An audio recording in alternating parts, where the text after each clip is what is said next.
Hello everybody! Nandito kami ngayon ng cousin ko sa Boulevard, Cadiz City, Negros Occidental. At nag-order kami ng street food dahil na-miss namin yung pagkain na ganito. And first time ng cousin kong pumunta dito, sinamahan ko na lang siya dahil nga ay second time ko rin na nakapunta dito. But kasi sobrang busy niya, and ngayon lang siya nakapunta din dito.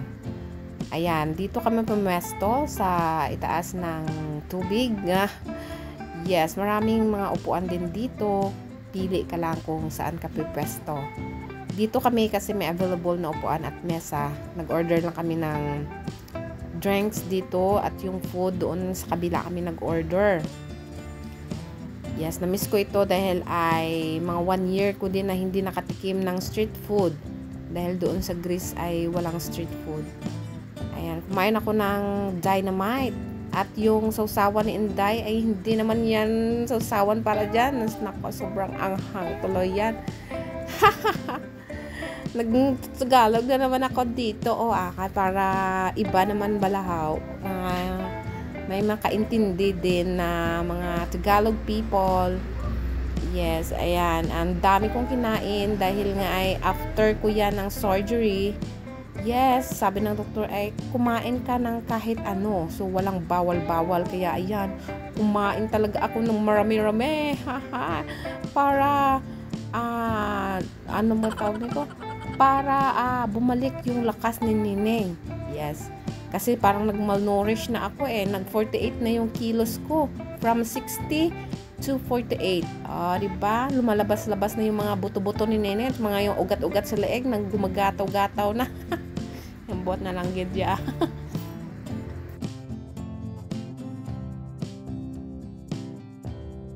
At medyo maputi ako dito ngayon dahil nga ay sa filter lang kumapit si Neneng. Wow!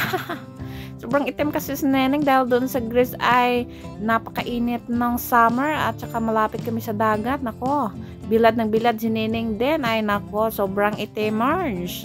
At iyon, makikita nyo doon sa tabok, sa anong tawag noon, doon sa unahan ay mga bata nag-enjoy doon, naglalaro sa buhangin.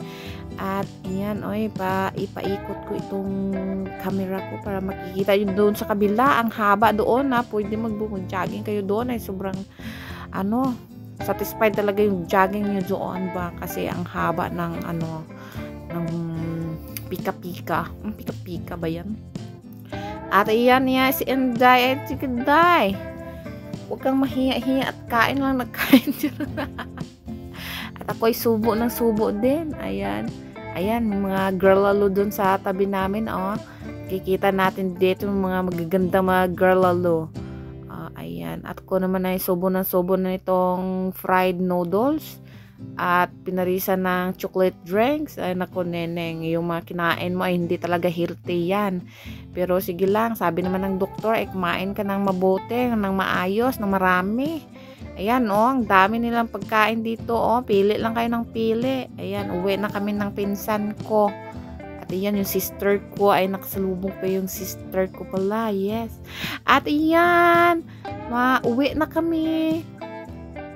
Yan, habang lumalakad-lakad dito at pinaikot-ikot ko yung camera dahil para may makita din kayong ibang mga view dito. Hindi lang yung puro mukha namin, ang mukha namin na nakasalalay lang sa filter. Saan mo na si Lolo parang gusto ko rin tulungan si Lolo mag push ng kanyang karito, kaya lang hindi pa ako pwede makapabigat-bigat kasi nga yung tahi ko ay fresh na fresh pa. At ayan si Neneng sobrang Barbie, napakapayat-payat na payatot si Neneng. Yes, very niwang gid kaayo. And hanggang dito na lang guys. Thank you for watching. Thank you for subscribe and like, comment and share. Thank you so much. Bye-bye.